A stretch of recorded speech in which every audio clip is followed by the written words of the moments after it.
बिस्मिल्लाहिर्रहमानिर्रहीम। Lesson number 5, perception and group behaviour. तो जनाब ये ग्रुप बिहेवियर क्या होता है? What is group behaviour? Two or more individuals who interact with one another share goals and norms and have a subjective awareness as me, myself, we and ourself। देखिए जी, एक से ज्यादा लोगों का आपस में इकट्ठा होना, एक दूसरे से इंटरेक्ट होना और अपने गोल्स को शेयर करना, अपने नॉर्म्स को शेयर करना, अपने ऑब्जेक्टिव, अपनी अवेयरनेस, अपनी शख्सियत, अपने बारे में मालूमात को कॉमन करना, एक से ज्यादा लोगों का ये ग्रुप कहलाता है। The organisations are using the word team for the group now a day. मुख्तलिफ ऑर्गेनाइजेशंस में एक लफ्ज इस्तेमाल किया जा रहा है आमतौर पे टीम वर्क से काम करें। ये टीम क्या है जी? ये टीम एक्चुअली ग्रुप होती है जहां पे मुख्तलिफ लोगों को आपस में किसी एक वर्क के लिए, एक काम के लिए इकट्ठा कर दिया जाता है। तो ग्रुप की कैरेक्टरिस्टिक्स क्या है जी? The following statement are characteristics of the group. तो ये कैरेक्टरिस्टिक्स क्या है जी? Its members share common goals. इसके किसी भी ग्रुप के जो मेंबर्स होते हैं वो अपने बुनियादी हदफ जो है वो आपस में एक दूसरे से शेयर करते हैं, गोल्स शेयर करते हैं। दे इंगेज इन फ्रीक्वेंट इंटरेक्शन होती है, इंगेज होती है उनके दरमियान। दे डिफाइंड देमसेल्फ एज मेंबर। अपने आप को एक मेंबर के तौर पे डिफाइन करते हैं। मजीद ये है, आप ये पढ़ लीजिएगा। How groups help organisations. भाई किसी भी कंपनी में कोई भी ग्रुप मदद किस तरह फराहम कर सकता है, फायदा किस तरह पहुंचा सकता है किसी भी कंपनी को। तो जनाब ये देखिए, groups are good for people, improve creativity, make better decisions, increase commitments to action, control their members, offset large organisation size. यानी ये वो तमाम खसूसियात हैं, ये वो तमाम चीजें हैं जो कोई भी एक ग्रुप किसी भी कंपनी को पहुंचा सकता है। ठीक है जी। अब पढ़ते हैं importance of groups in organisation. ये तो फायदा पहुंच गए। अब ग्रुप्स की ऑर्गेनाइजेशंस में अहमियत क्या है जी? Groups are major means of increasing productivity. भाई किसी भी ऑर्गेनाइजेशन में प्रोडक्टिविटी जो बढ़ती है वो किसी ग्रुप की वजह से बढ़ती है। Use of group decision making in organisation is emerging in importance. It has long been recognised that team participation in decision making results in better decision.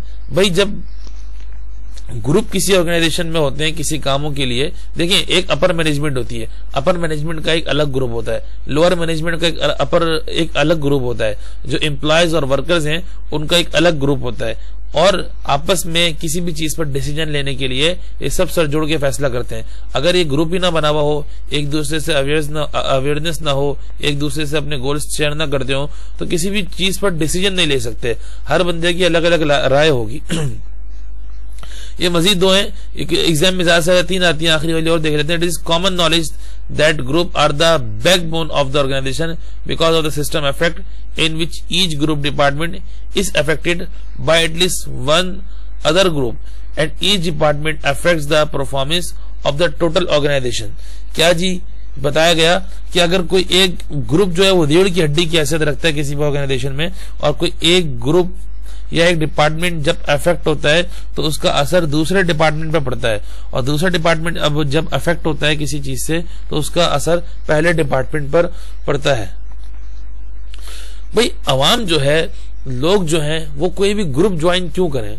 People join group for a variety of reasons. यानी किसी भी group को join करने के मुख्तलिफ reasons और मुख्तलिफ वजूहात हो सकती हैं। उन वजूहात की बिना पर ग्रुप को ज्वाइन किया जा सकता है। देखिए जी, group synergy refers to the idea that 2 heads or more are better than one. You may have also heard the phrase, the whole is greater than the sum of its parts, which also refers to group synergy. Simply, groups are often capable of producing higher quality work and better decisions can be taken as compared to an individual working alone. भाई पहली जो characteristic है, पहली जो खुसूसियत है, पहले जो सबब है, उसमें यह है कि बहुत से लोग जब किसी ग्रुप को ज्वाइन करते हैं तो उसकी वजह ये होती है कि इस ग्रुप में हमसे बेहतर लोग, हमसे ज्यादा सलाहियतमंद लोग मौजूद होंगे, जिनके अगर साथ हम रहे तो हमें कुछ नया सीखने का, नया करने का मौका मिलेगा, डिसीजन मेकिंग में आसानी होगी। Support and commitment. कुछ ग्रुप ज्वाइन करने की वजूहत ये बन सकती हैं कि उस ग्रुप को ज्वाइन करके उसमें दूसरों की सपोर्ट हासिल हो जाती है, यानी जो दूसरे लोग शामिल है ग्रुप में वो आपको सपोर्ट करना शुरू करते हैं। अगर आपका कोई बिग प्रोजेक्ट है, कोई मुश्किल काम है, तो आप उसमें उनके जरिए मदद ले सकते हैं। फॉर एग्जांपल वीयू के जो स्टडी ग्रुप्स हैं, आपको पढ़ाई में कोई प्रॉब्लम आ रही है तो वीयू स्टडी ग्रुप ज्वाइन किया, जिससे आपको पढ़ाई में दूसरे स्टूडेंट्स की वजह से आसानी का मामला हो गया। Interpersonal needs. Individual often join group to meet their interpersonal need. अपनी इंटरपर्सनल नीड्स के लिए भी ग्रुप को ज्वाइन किया सकता है, इंक्लूजन के लिए ज्वाइन किया सकता है, कंट्रोल के लिए भी ज्वाइन किया सकता है, और अफेक्शन के लिए भी ज्वाइन किया जा सकता है। ग्रुप के टाइप्स क्या क्या हैं जी?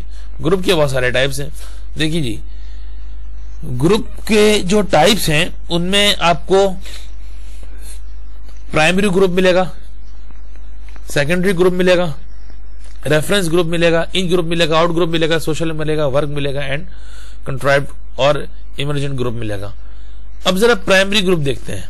Face to face interaction and relatively long lasting relationship, यानी लॉन्ग टर्म रिलेशनशिप चल रहा है और फेस टू फेस इंटरेक्शन हो रही है, एक दूसरे को खूब जानते हैं, पहचानते हैं, ये जो ग्रुप कहलाता है ये प्राइमरी ग्रुप कहलाता है।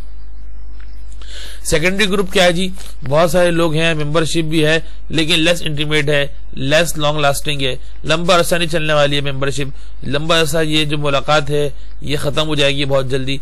चंद एक मखसूस काम के लिए इकट्ठे हुए थे, बस वो मखसूस काम हुआ और आपस में अपने अपने रास्ते निकल गए, ये सेकेंडरी ग्रुप कहलाएगा। Reference group serve as standard evaluating values, attitudes and behaviours, यानी कि कुछ एटीट्यूड्स के लिए, बिहेवियर्स के लिए बड़े लोगों में उठना बैठना शुरू कर दे इंसान, ये रेफरेंस ग्रुप कहलाता है। अपनी शख्सियत को उभारने के लिए, अपनी शख्सियत को इवेल्युएट करने के लिए कि हम तो फलानों के साथ बैठते हैं, हमारा ताल्लुक उन लोगों से, ये रेफरेंस ग्रुप कहलाएगा।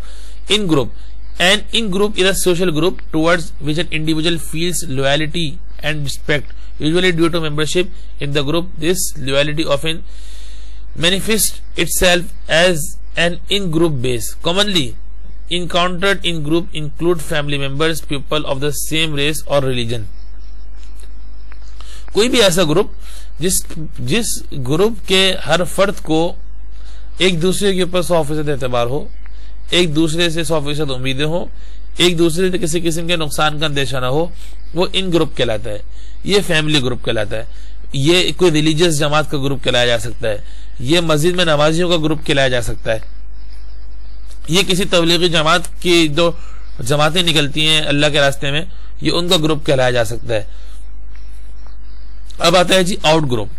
N out group is a social group toward which individual feel contempt, opposition और अ डिजायर टू कम्पीट। एक ऐसा ग्रुप है जिसमें शामिल होकर सब आपस में एक दूसरे से आगे निकलने की कोशिश कर रहे हैं, एक दूसरे को पीछे छोड़ने की कोशिश कर रहे हैं, यानी कि वो उस लॉयल्टी की, उस ईमानदारी की उम्मीद नहीं है जो इन ग्रुप में हमने पढ़ी।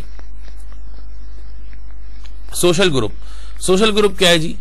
While all group will have both social and task dimension, some groups are predominantly social in their orientation. Example of these groups would be families and social clubs. These groups provide for our safety and solidarity needs and they help us to develop self-esteem.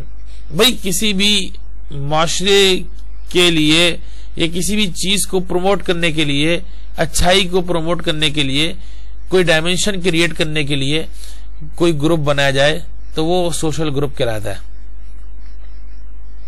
Work group, भाई किसी भी group, कोई भी किसी भी function या particular task को perform करने के लिए जो ग्रुप बनाया जाता है वर्क ग्रुप कहलाता है। Emergent group, some group form spontaneously such as a group of friends. Other groups are contrived, that they are formed for a specific purpose. Organized club, social groups or committees are contrived group. भाई ये एक ऐसा group है जिसमें किसी एक मकसद को हासिल करने के लिए सब आपस में इकट्ठे होते हैं, और वो मकसद भी जो आपस में एक दूसरे से फैमिलियर लोग होते हैं वही आपस में एक दूसरे से इकट्ठे होते हैं। उसमें भी कोई ना कोई मकसद, कोई ना कोई काम जो है वो चाहा जाता है। जैसे फॉर एग्जांपल कमेटी ग्रुप बनाया गया BCDLV, और ऑर्गेनाइज्ड क्लब, किसी क्लब का ग्रुप बन गया। ठीक है जी। रोल्स इन ग्रुप, भाई फायदा क्या रोल अदा कर रहे हैं group. Every member of a group play a certain role, हर बंदा अपनी तरफ से कोई ना कोई रोल लाजमी प्ले कर रहा होता है। Some roles relate to the task aspect of the group, while other promote social interaction. Social interaction group की वजह से डेवलप होती है, क्योंकि ये कोई ना कोई टास्क जो है इकट्ठे जब होते हैं तो किसी न किसी काम पर लाजमी अमल करते हैं।